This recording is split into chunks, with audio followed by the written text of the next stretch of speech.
Good morning students. आज हम पढ़ेंगे 10th क्लास का सोशल साइंस का पार्ट भूगोल का संसाधन एवं विकास। तो उसको करने में हमें सबसे पहले पता होना चाहिए कि संसाधन होते क्या हैं, संसाधन किसे कहते हैं। हमारे पर्यावरण में पाई जाने वाली प्रत्येक वस्तु जो हमारे लिए उपयोगी होती है उसे संसाधन कहते हैं।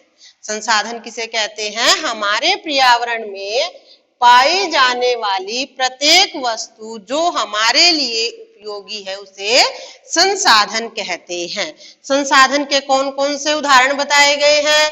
नदी, पर्वत, भवन, मृदा, सड़कें मानव मुख्य संसाधन हैं। नदी, पर्वत, भवन, मृदा, सड़कें मानव मुख्य संसाधन है।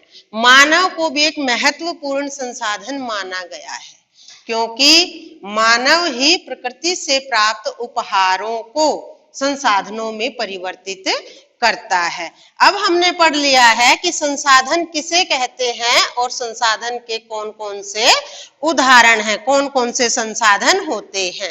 अब हम उसके बाद पढ़ेंगे कि संसाधनों के प्रकार कौन कौन से होते हैं। तो मैं आपको बता देती हूं कि संसाधन दो प्रकार के हैं, प्राकृतिक संसाधन और मानव निर्मित संसाधन। अब हम पढ़ेंगे कि प्राकृतिक संसाधन क्या होते हैं और मानव निर्मित संसाधन क्या होते हैं। तो प्राकृतिक संसाधन क्या होते हैं कि मनुष्य को पृथ्वी से मिलने वाले जो उपहार हैं, प्रकृति से जो हमें मिलते हैं, प्रकृति से जो प्राप्त होते हैं, वो क्या कहलाते हैं? प्राकृतिक संसाधन कहलाते हैं। प्राकृतिक संसाधनों के उदाहरण कौन कौन से होते हैं? जैसे भूमि है, जल है, वनस्पति है और खनिज है। तो भूमि, जल, वनस्पति, खनिज क्या हो गए हैं? प्राकृतिक संसाधन हो गए हैं। आगे हम पढ़ेंगे कि मानव निर्मित संसाधन क्या होते हैं।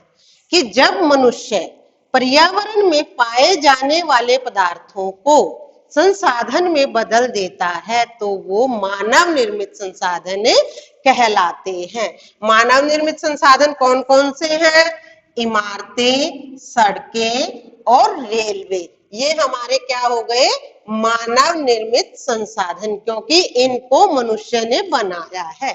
उसके बाद हम पढ़ेंगे कि जब संसाधन दो प्रकार के हैं, प्राकृतिक संसाधन और मानव निर्मित संसाधन, और मनुष्य अपने आप में भी एक महत्वपूर्ण संसाधन है, तो उनका वर्गीकरण हम किस आधार पर कर सकते हैं। तो यहाँ हमने संसाधनों का वर्गीकरण किया है। नंबर 1, उत्पत्ति के आधार पर किया है। उत्पत्ति के आधार पर कौन सा किया है? जैव और अजैव संसाधन। तो जैव संसाधन कौन से होते हैं? ये संसाधन हमें जैव मंडल से ही प्राप्त होते हैं। ये सजीव वस्तुएं होती हैं, इनमें जीवन व्याप्त होता है। ये कौन कौन से होते हैं? ये मनुष्य, प्राणी जात और वनस्पति जात इसके उदाहरण हैं। उसके बाद उत्पत्ति के आधार पर ही अजैव संसाधन होते हैं। अजैव संसाधन कौन से होते हैं? ये सारे संसाधन निर्जीव वस्तुओं से बने हुए होते हैं, इनमें जीवन व्याप्त नहीं होता, इन्हें अजैव संसाधन कहते हैं। अजैव संसाधन के उदाहरण कौन से हैं? जैसे चट्टानें और धातुएं इसके उदाहरण हैं। अब हम नंबर 2 पे आते हैं कि समाप्त्य या समाप्ति के आधार पर कौन कौन से संसाधन होते हैं। तो समाप्यता के आधार पर भी नवीकरण योग्य संसाधन और अनवीकरणीय योग्य संसाधन होते हैं। तो हम पढ़ेंगे कि नवीकरण योग्य संसाधन क्या होते हैं। नवीकरण संसाधन क्या होते हैं? कि जिन्हें भौतिक रासायनिक क्रियाओं के द्वारा दोबारा से प्राप्त किया जाए, उन्हें क्या कहते हैं? नवीकरण योग्य संसाधन। नवीकरण योग्य संसाधन के मुख्य उदाहरण क्या हैं? जैसे सौर ऊर्जा, पवन ऊर्जा, वन और जल, ये पवन ऊर्जा, सौर ऊर्जा, वन और जल, ये किसके उदाहरण है? नवीकरण योग्य संसाधनों के, यानी कि इनको दोबारा से प्राप्त किया जा सकता है। उसके बाद हम पढ़ेंगे अनवीकरणीय योग्य संसाधन। अनवीकरणीय योग्य संसाधन क्या होते हैं? लंबे भूवैज्ञानिक अंतराल के बाद जिनको बनाया जा सके, यानी कि जिन संसाधनों का निर्माण लाखों वर्षों के बाद होता है, उन्हें अनवीकरण योग्य संसाधन कहते हैं। उदाहरण के लिए जीवाश्म ईंधन अनवीकरण योग्य संसाधन है। नंबर 3 पर आते हैं फिर हम कि स्वामित्व के आधार पर संसाधनों का वर्गीकरण कैसे किया जाता है। तो बेटा संसाधनों के स्वामित्व के आधार पर संसाधनों का वर्गीकरण व्यक्तिगत, सामुदायिक, राष्ट्रीय और अंतरराष्ट्रीय तौर पर किया जाता है। अब हम पढ़ेंगे कि व्यक्तिगत संसाधनों का क्या मतलब है। व्यक्तिगत, जैसे कि व्यक्तिगत से ही, शब्द से ही हमें पता चला है कि जिन संसाधनों पर किसी निजी व्यक्ति का स्वामित्व होता है तो उसे हम व्यक्तिगत संसाधन कहते हैं। जैसे घर, साइकिल, स्कूटर या कोई भूखंड, इन पर किसी निजी व्यक्ति का स्वामित्व होता है तो उसे हम व्यक्तिगत संसाधन कहते हैं। उसके बाद हम स्वामित्व के आधार पर ही नेक्स्ट सामुदायिक संसाधन के रूप में वर्गीकरण करते हैं कि पूरे समुदाय का जिन संसाधनों के ऊपर हक होता है, अधिकार होता है, उसे हम सामुदायिक संसाधन कहते हैं। जैसे पार्क आदि, ये ऐसी स्थान है जहां पर किसी एक निजी व्यक्ति का स्वामित्व नहीं होता, बल्कि काफी सारे समुदायों का वहां पर स्वामित्व होता है। उसके बाद फिर हम पढ़ेंगे राष्ट्रीय संसाधन। हमने व्यक्तिगत संसाधन पढ़ा है जिसमें निजी व्यक्ति का स्वामित्व होता है, सामुदायिक पढ़ा है कि जिन संसाधनों पर पूरे समुदाय का हक होता है।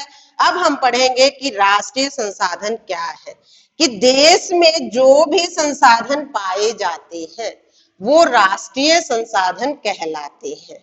सरकार को ये इस कानून को बनाने का अधिकार है। सरकार के पास ये अधिकार है कि जो चीजें किसी निजी व्यक्ति की हैं उसको भी सार्वजनिक तौर पर काम में लाया जा सकता है। तो देश में पाए जाने वाले सभी संसाधन क्या होते हैं? राष्ट्रीय संसाधन। जैसे सड़कें हैं वो सभी लोगों के लिए यूज होती हैं, नहरें हैं वो भी सभी के लिए यूज होती हैं। उसके बाद हम पढ़ते हैं अंतरराष्ट्रीय संसाधन, कि अंतरराष्ट्रीय संसाधन क्या होते हैं। जिन संसाधनों पर पूरे विश्व का हक होता है, स्वामित्व होता है, पूरे संसार का अधिकार होता है, उसे हम अंतरराष्ट्रीय संसाधन कहते हैं। वो उसका क्या उदाहरण है कि किसी भी देश की सीमा से 200 किलोमीटर दूरी पर जो भी खुले हुए महासागर हैं उसके ऊपर पूरे विश्व का अधिकार होता है। तो इस तरीके से हमने अच्छे से किए हैं कि व्यक्तिगत संसाधन, सामुदायिक संसाधन, राष्ट्रीय संसाधन और अंतरराष्ट्रीय संसाधन क्या होते हैं। अब हम लास्ट में नंबर 4 पर आते हैं कि विकास के स्तर के आधार पर वर्गीकरण कैसे किया गया है। तो वो हमने किस तरीके से किया है? संभावी, विकसित, भंडार और संचित कोष के आधार पर विकास के स्तर के आधार पर वर्गीकरण किया जाता है। तो सबसे पहले हम यहाँ पर पढ़ेंगे कि संभावी संसाधन क्या होते हैं।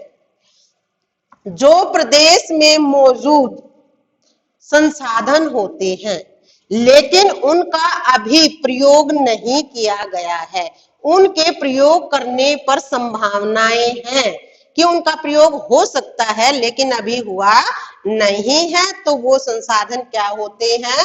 वो संभावी संसाधन होते हैं। जैसे राजस्थान और गुजरात में पवन ऊर्जा और सौर ऊर्जा संसाधनों की अत्यधिक संभावना है, लेकिन तकनीकी अभाव के कारण उनका प्रयोग नहीं किया जा रहा है। उसके बाद हम पढ़ेंगे कि विकसित संसाधन क्या होते हैं। विकसित संसाधन क्या होते हैं? विकसित संसाधन वे संसाधन होते हैं जिनका निरीक्षण किया जा चुका है, अर्थात जिनको प्रयोग किया जा चुका है, जिन वस्तुओं की गुणवत्ता और मात्रा निश्चित की जा चुकी है, उसको हम क्या कहते हैं? विकसित संसाधन कहते हैं। जैसे उदाहरण के तौर पर खनिज तेल के भंडार जो है वो क्या है? विकसित संसाधन है। नेक्स्ट हम पढ़ेंगे कि भंडार संसाधन क्या है, कि पर्यावरण में उपलब्ध पदार्थ जो हमारी आवश्यकताओं को पूरा करें वो भंडार कहलाते हैं। लेकिन अभी हमारे यहाँ पर प्रौद्योगिकी का बहुत ज्यादा ही अभाव है, इसलिए इनका सही ढंग से प्रयोग अभी नहीं हो रहा है। अब हम नेक्स्ट पढ़ते हैं कि संचित कोष क्या होता है। संचित कोष यह भी संसाधन भंडार का ही एक हिस्सा होता है। तकनीकी ज्ञान को इसमें प्रयोग किया जा सकता है, लेकिन अभी भारत में तकनीकी ज्ञान का अभाव है और उसी के कारण हम संसाधनों का ज्यादा विकास नहीं कर पा रहे हैं। जैसे हम बांध बनाते हैं, बांध में हम वहां पर पानी भी बहुत ज्यादा वेस्ट होता है और वहां आसपास जो वनस्पति होती है वो भी ज्यादा वेस्ट होती है। अगर वहां कोई प्रौद्योगिकी तकनीकी ज्ञान को वहां पर प्रयोग में लाया जा सके तो हम इन संसाधनों का अच्छे तरीके से प्रयोग कर सकते हैं।